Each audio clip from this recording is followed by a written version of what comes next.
Hi, welcome to my channel.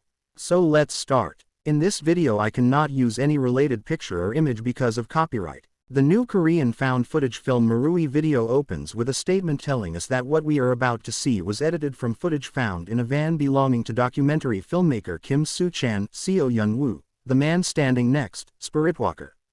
The van was found near a temple in Busan. Kim is still missing.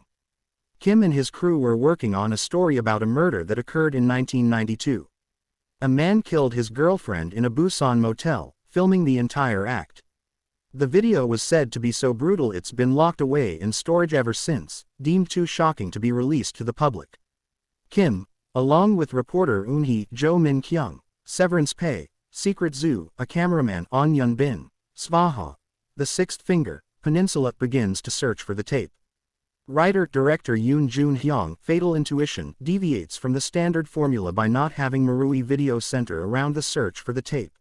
It, or rather a copy filmed from the courthouse monitor, turns up early in the film but it raises more questions than it answers. Most importantly, why was the killer acting so strangely, and who or what cast the reflection glimpsed in the mirror? Much of what follows from here is structured as a mockumentary with the edited footage following the crew as they journey down a rabbit hole trying to answer those questions. There are the usual literal dead ends. The prosecutor died of a chronic disease, the killer committed suicide before his scheduled parole, and others like the victim's parents are understandably unwilling to be interviewed.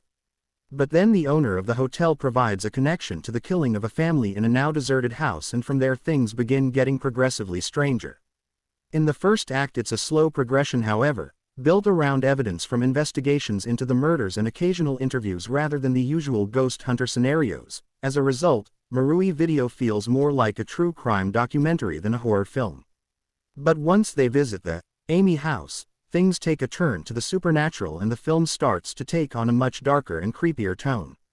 There's a night visit to the house with a shaman, and the possibility of possession is raised.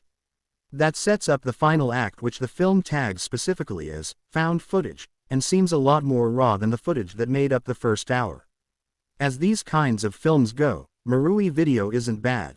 It's a fairly slow burn. Yoon Jun-hyung paces the film nicely and gives the viewer just enough to keep them interested without either giving too much away or leaving them feeling lost.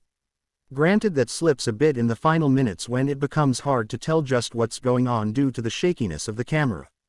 While that final footage is when the film becomes more active and horrific, I actually found the slower-paced first hour more interesting.